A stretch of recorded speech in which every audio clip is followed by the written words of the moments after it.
Latest எபிசோடுகளை விளம்பரங்களே இல்லாமல் காணுங்கள்.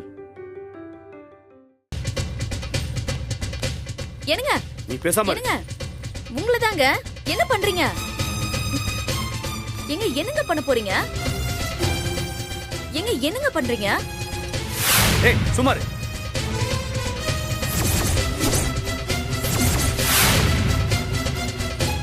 எங்க ஏதாவது பிரச்சனை பண்ண போறாங்கங்க.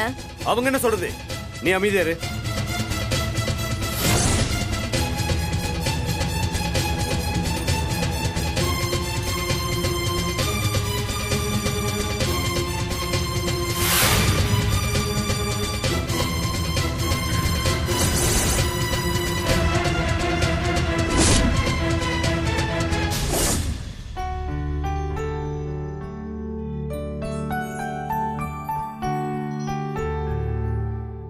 சீதா, நான் இன்னைக்கு ஆஃபீஸ் போய் ஜாயின் ஃபார்மாலிட்டிஸ் எல்லாம் முடிச்சுட்டு வந்துடுறேன். அப்புறம் ஃபோட்டோ எடுத்து கொடுத்தாதான் ஐடி கார்டு ரெடி பண்ணி தருவாங்க. நாளைக்கு காலையிலேயே நான் கேட்ட அட்வான்ஸ் பணத்தை தர்றேன்னு சொல்லியிருக்காங்க. முதல் வேலையை அதை வாங்கிட்டு வந்து இவன் மூஞ்சில விட்டு எறிஞ்சிட்டு அப்புறம் வேலையை பார்ப்போம். அவசியம் நீங்க இந்த வேலைக்கு போய்தான் ஆகணுமா? அதெல்லாம் ஒன்றும் இல்லை சீதா, விடு. எல்லாம் போக போக சரியாயிடும்.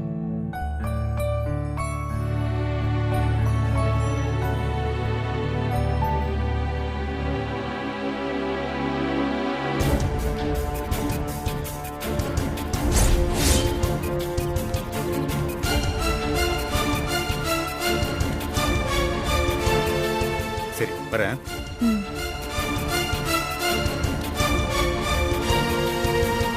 சாவி வண்டியில தானே வச்சுட்டு போனேன், காணுமே.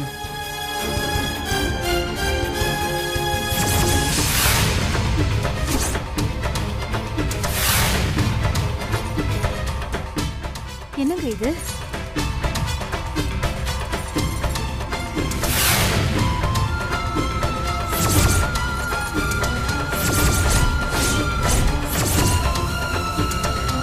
பாட்டி, அப்பா தான் செயின் போட்டு பூட்டிட்டு சாவி எடுத்துட்டு போயிட்டாரு.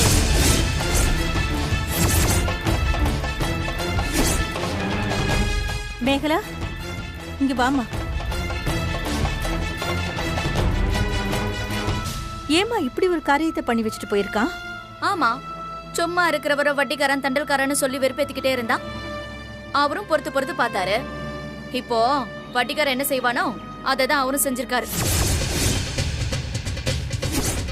வட்டி காசு கொடுத்துட்டு வண்டியும் மூட்டிக்கோங்க.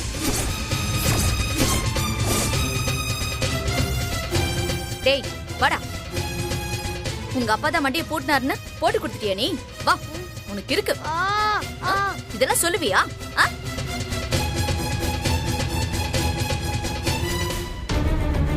என்ன சீதா இது, இப்படி ஒரு வேலையை பண்ணிட்டு போயிருக்கான்? எனக்கும் அவன் ஏன் இப்படி பண்ணான்னு தெரியலங்க. மனசுக்குள்ள எவ்வளவு வக்கரா இருந்தா இந்த மாதிரி சைக்கோத்தனமான ஒரு வேலையை பண்ணிட்டு போயிருப்பான். சரி விடுங்க, அதான் நாளைக்கு அவன் கிட்ட பணம் கொடுக்க போறீங்கல்ல, அப்புறம் அவன் கிட்ட வாங்கிக்கலாம். அது இல்ல சீதா, இந்த வேலையே சொந்தமா 2 வீலர் வச்சிருந்தாதான் கிடைக்கும். இந்த வண்டியை எடுத்துட்டு போகணும், அவங்கள்ட்ட போய் காட்டினாதான் வேலையே கன்ஃபார்ம் ஆகும். அதுவும் இல்லாம வண்டியோட ஆர்சி காப்பி எல்லாம் அவங்களுக்கு தரணும். வண்டியை போட்டோ எடுத்து அதோட நம்பரை நோட் பண்ணிப்பாங்க. இதுக்குன்னு தனியா இன்சூரன்ஸ் வேற எடுக்கணும். இப்ப வண்டி இல்லாம நான் எப்படி ஆபீஸ் போறது? சரி வாங்க, வாங்கன்னு சொல்றேன்ல, வாங்க வாங்க.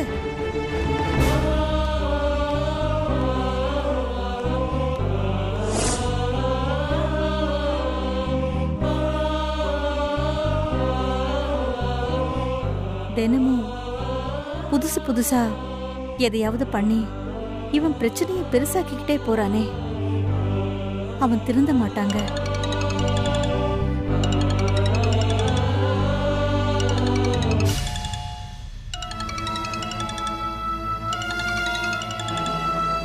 Hello mister Markandeyan. ஆமா சார், நான் பீஸா ரிபப்ளிக்ல இருந்து பேசுறேன். சொல்லுங்க சார். இன்னைக்கு வந்து ஃபார்மாலிட்டி எல்லாம் முடிக்க சொல்லியிருந்தேனே. இல்ல சார், அது வந்து எத்தனை மணிக்கு வரீங்க சார்? ஒரு சின்ன பிரச்சனை. என்ன பிரச்சனைன்னு சொல்லுங்க. நீங்க கேட்ட அட்வான்ஸ் கூட தரேன்னு சொல்லியாச்சுல. அது வண்டி வந்து இப்ப இல்ல சார். என்ன திடீர்னு வண்டி இல்லைன்னு சொல்றீங்க? காலைல கேட்டப்போ இருக்குன்னு சொன்னீங்க. அப்ப இருந்துச்சு சார், இப்ப இல்ல. என்ன சார், உங்ககிட்ட தான் தெளிவா சொன்னேனே, வண்டி இருந்தா மட்டும்தான் இந்த வேலைன்னு. இப்ப இல்லைன்னு சொன்னா என்ன அர்த்தம்? இல்ல சார், வண்டி இன்னும் 2 நாள்ல ரெடி பண்ணிடுவேன் சார். நீங்க எப்படியாவது அந்த நீங்க கேட்டு எல்லாமே நாங்க பண்ணி தரதா சொல்லியாச்சு. வண்டி இல்லைன்னா ஒண்ணுமே பண்ண முடியாது. வண்டியோட வாங்க, அப்புறம் பாத்துக்கலாம். சார் சார் சார்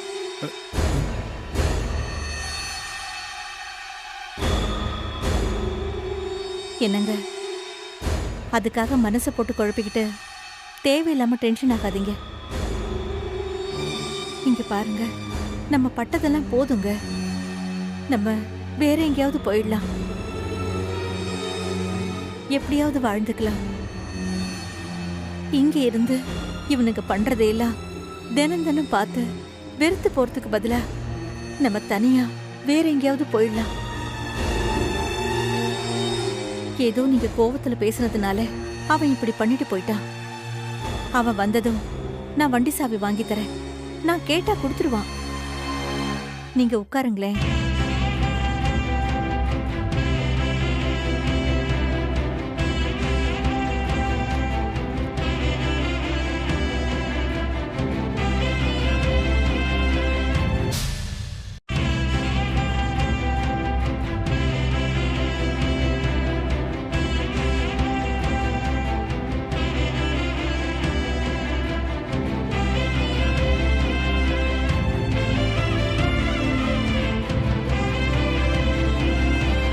எங்க காஃபி ஏதாவது போட்டு தரட்டுமா? வேண்டாம் சீதா.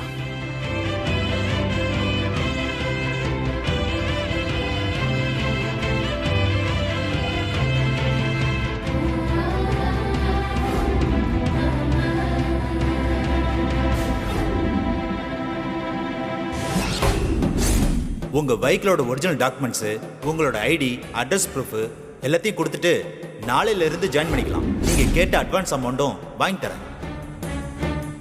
பாட்டி, அப்பா தான் செயின் போட்டு பூட்டிட்டு சாவி எடுத்துட்டு போயிட்டாரு. வட்டி காசு கொடுத்துட்டு வண்டியை மூட்டிக்கோ. நீங்க கேட்டு எல்லாமே நாங்க பண்ணி தரதா சொல்லியாச்சு. வண்டி இல்லைன்னா ஒண்ணுமே பண்ண முடியாது. வண்டியோட வாங்க, அப்புறம் பாத்துக்கலாம்.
டேய் நில்றா. என்ன? வண்டி சாவியை கொடு. எந்த வண்டி? எந்த சாவி? என் வண்டி சாவியை கொடுறா. ஓ அதுவா? அது நீங்க தர வேண்டிய வட்டி காசுக்காக உங்க வண்டியை சீஸ் பண்ணிருக்கேன். காசை கொடுத்துட்டு நீங்க வண்டி எடுத்துக்கங்க. டேய், வீட்டு அடமானம் வச்சு தாண்டா நீ காசு கொடுத்துருக்க. அது நீங்க வாங்கின அசலுக்கு, இது வட்டிக்கு. வட்டிக்கு. டேய், 50 லட்சம் ரூபாய் வீட்டு அடமானம் வச்சுக்கிட்டு நீ இப்படி பண்றது சரியில்லை. சாவியை குடுறா. தமிழ்ல தானே சொல்றேன், ஒரு தடவை சொன்னா புரியாதா? அசலுக்கு தான் வீட்டு பத்திரத்தை அடமானமா வச்சிருக்கீங்க. வட்டிக்கு வண்டியை சீஸ் பண்ணிருக்கேன். காசை கொடுத்துட்டு வண்டியை வாங்கிக்கிங்க.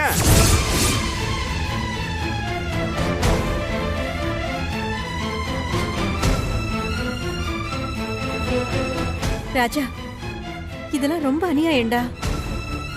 ஏன்டா அப்படி எல்லாம் பண்ற? உங்க அப்பாவுக்கு வேலையே இந்த வண்டி இருந்தா தாண்டா கிடைக்கும். தயவு செஞ்சு கொடுத்துடுறா. ஓ, இதெல்லாம் உங்களுக்கு இப்பதான் தெரியுதோ? பாக்குறப்பெல்லாம் வட்டிக்காரன் வட்டிக்காரன்னு மூச்சுக்கு 300 தடவை வாய்க்கு வந்தபடி பேசினாரே, அப்ப தெரியலையா?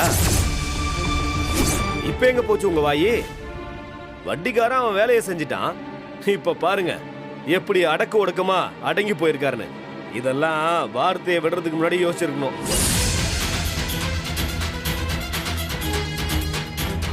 என்னமோ பெரிய கலெக்டர் வேலை கிடைச்ச மாதிரி காசை தூக்கி மூஞ்சில அடிச்சிருவாரு.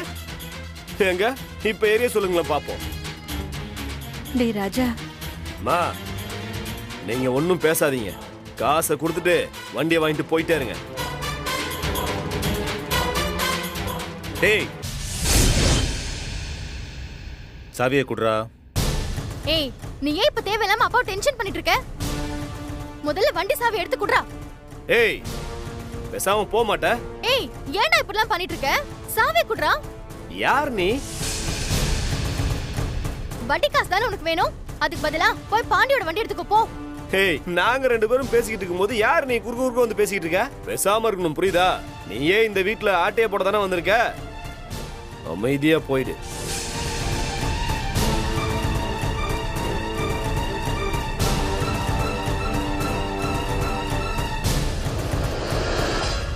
வண்டி எல்லாம் கொடுக்க முடியாது. உங்களால ஆனதை பாத்துக்கங்க. டேய், சாவியை குடுறா. என்னங்க விடுங்க, அப்புறமா வாங்கிக்கலாம். நீங்க பேசாம வாங்க. சீதா, நீ எதுவும் பேசாத. டேய், சாவியை குடுறா. ஐயோ, அதெல்லாம் கொடுக்க முடியாது. உங்களால என்ன பண்ண முடியுமோ பண்ணிக்கங்க, போங்க. டேய், சாவியை குடுறா. கேட்டுக்கிட்டே இருக்க. என்னங்க அப்பா,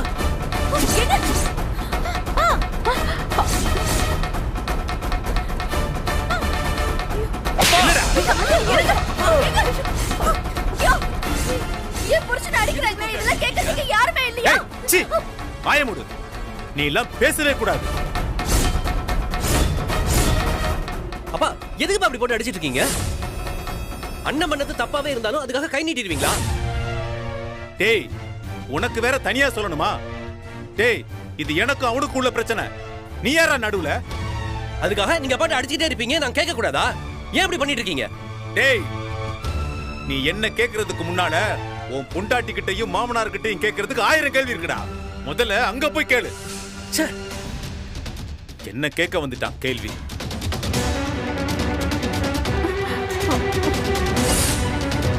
ஏண்டா டேய், நானும் பார்த்துட்டே இருக்கேன். 30,000 ரூபாய் காசுக்கு வண்டியை பிடிங்க வைப்பியா? யாரு வீட்டுல இருந்துகிட்டு யாருக்கிட்ட உன் வேலையை காட்டுற? நான் சம்பாதிச்ச மொத்த காசையை உருவிக்கிட்டு என்கிட்டே நீ 30,000 ரூபாய் கணக்கு பாப்பியா? டேய், ஒழுங்கா வண்டி சாவி எடுத்துட்டு வா. போடா போடா. வண்டி வேணுமா உங்களுக்கு? வண்டி வேணுமா உங்களுக்கு? ஆமாண்டா, தரேன். ஆமா இருங்க. போடா போ. ஏங்க நில்லுங்க.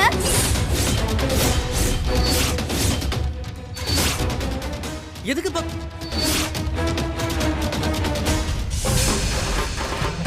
மாப்ள, ஏங்க சொன்ன கேளுங்க. வேண்டாங்க ராஜா. அண்ணே, அண்ணே வேணாண்ணே. அண்ணே, அண்ணே. என்னடா பண்ற? டேய், சொன்னா கேளுங்க மாப்ள. டேய், நில்லு. எதுக்கு பண்ண போறீங்க? வேண்டாம். அண்ணே வேணாண்ணே. சொன்ன கேளுங்க. அண்ணே சொல்றத கேளு. வேணாம். ஐயோ,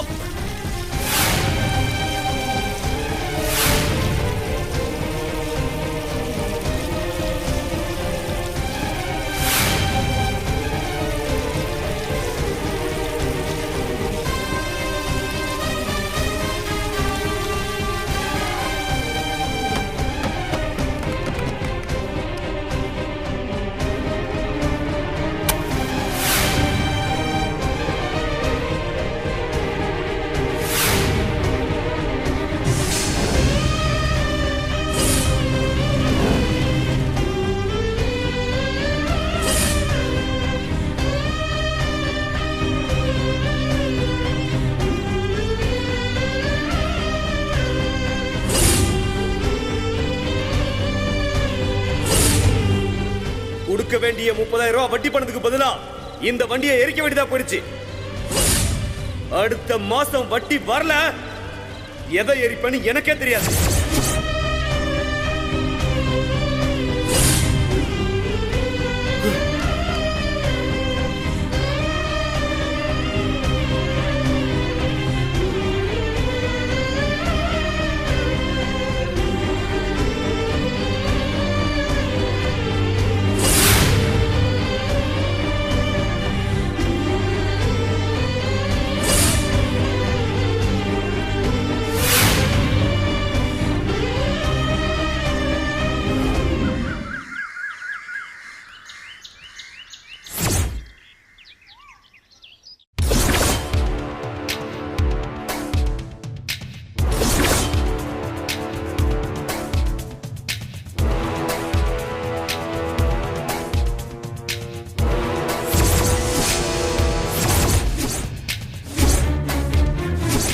எனக்கு அண்ணனா போன ஒரே காரணத்துக்காக உன்னை சும்மா விடுறேன். ஆனா நேத்து நீ பண்ண காரியத்துக்கு அப்பா கிட்ட வாங்கினதுக்கு 10 மடங்கு என்கிட்ட வாங்கியிருப்ப. ஏற்கனவே உன் மேல கொலகான்ல இருக்கேன். அடி வாங்காம பேசாம போயிடு சொல்லிட்டேன். அடிப்பியா? அடி பாக்கல, எங்க அட்ரா பாக்கலாம். ஏய் என்னடி? ஏங்க காலையில எதுக்கு இவகிட்ட பய கொடுக்குறீங்க? வேணா விடுமலரே, எதுக்கு இப்ப இதெல்லாம்? ஏங்க இவகிட்ட எல்லாம் என்ன பேச்சு? நீங்க ஆபீஸ்க்கு கிளம்புங்க. விடுமேங்களா சும்மா. ஏங்க ஒரு நிமிஷம். நாங்க நேத்து அப்படி பண்ணிட்டீங்க. உங்க அப்பா கேக்குறதுல எந்த தப்பும் இல்லையே. ஏங்க அவர் கோவத்துல ஒரு நியாயம் இருக்குங்க. அதுக்காக நீங்க அப்படியா பண்ணுவீங்க? ஏங்க நீங்க இன்னும் அவருக்கு கோவம் வர மாதிரி தாங்க பேசுறீங்க. எல்லாரும் ஒரே வீட்டுல இருந்துன்னு இப்படி பண்றது நல்லா வகுது. ஏய் யாரா நீ? குப்பத்துல பொறுக்கிட்டு இருந்த பையன் தானே நீ? நீ எல்லாம் இந்த வீட்டுல வந்து எனக்கு அட்வைஸ் பண்ற அளவுக்கு பெரிய ஆயிட்டியா? இந்த பார், ஒழுங்கு மரியாதை சொல்றேன். உன் பொண்டாட்டி உன் அப்பா தாலாம் கூட்டிட்டு ஒழுங்கு மரியாதை வெளில ஓடிடு. ஏய் அத நீ சொல்லாத. என்ன? அத சொல்ற தகுதி உனக்கு சுத்தமா கிடையாது. ஏய் நான் சொல்லாம வேற யார் நீ சொல்லுவா? ஏய் நிறுத்து. ஏய் நான் தாண்டி சொல்லுவேன். ஏங்க எதுக்கு காலையில இவகிட்ட பேச்சு? நீங்க முதல்ல கிளம்புங்க. டேய் நில்றா.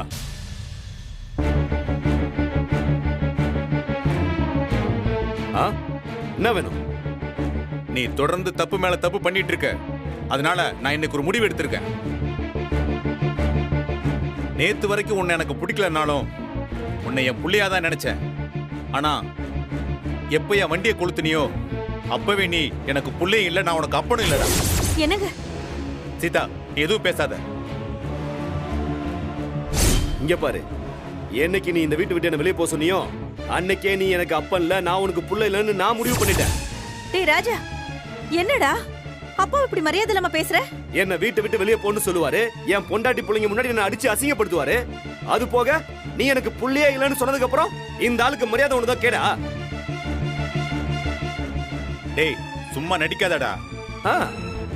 எப்ப நீ என் வீட்டு பத்திரத்தை வாங்கி வச்சுக்கிட்டு எனக்கே வட்டிக்கு பணம் கொடுத்தியோ அப்பவே நீ என்ன அப்பனா மதிக்கல. இப்ப என்னமா புதுசா கதையெல்லாம் விடுற? டேய் இப்ப நான் சொல்றேன்டா, நான் உனக்கு அப்பனும் கிடையாது, நீ எனக்கு புள்ளையும் கிடையாது.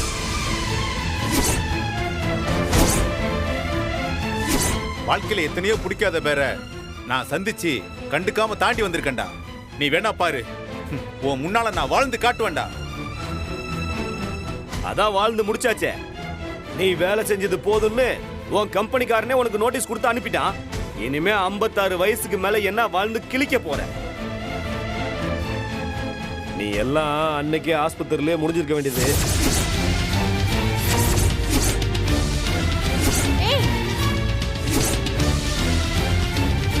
ஏதோ பொழைச்சு வந்து என் முன்னாடி பேசுறதே பெரிய விஷயம். அதை நினைச்சு சந்தோஷப்படுவியா? அதை விட்டுட்டு வாழ்ந்து காட்டுறேன் வளர்ந்து காட்டுறேன்னு தேவையில்லாம பஞ்சி டைலாக். டேய் இந்த மார்க்கண்டேயன உனக்கு அப்பாவா மட்டும்தானே தெரியும்? எனக்கு விவரம் தெரிஞ்ச நாள்ல இருந்து சொந்த கால்ல நின்னு வளர்ந்தவன்டா. நான் என்ன உன்ன மாதிரி அப்பங்காசுல கான்வென்ட்ல போய் படிச்சவன் நினைச்சியா? பகல்ல கார்ப்பரேஷன் ஸ்கூலுக்கு போவேன், ராத்திரி கண்ணு முடிச்சு தீப்பெட்டி ஓட்டுவேன்டா. அந்த காசுல தான்டா என் படிப்பு, சோறு, போட்டுக்கிற துணிமணி எல்லாமே. கையில படிப்பை தவிர வேற ஒண்ணுமே இல்லாம இந்த ஊருக்கு வந்தவன்டா. நான் செய்யாத வேலை இல்லை. நான் நேர்மையா உழைச்சி சம்பாதிச்சு இன்னைக்கு இந்த நிலைமைக்கு வந்திருக்கேன்டா.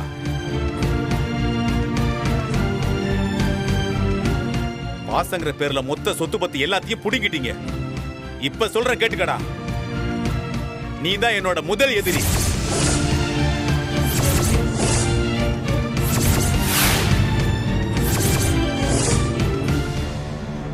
முன்னாடி நான் வாழ்ந்து காட்டுறேன் பாருடா, அப்ப தெரியும்டா இந்த மார்க்கண்டன் யாருன்னு.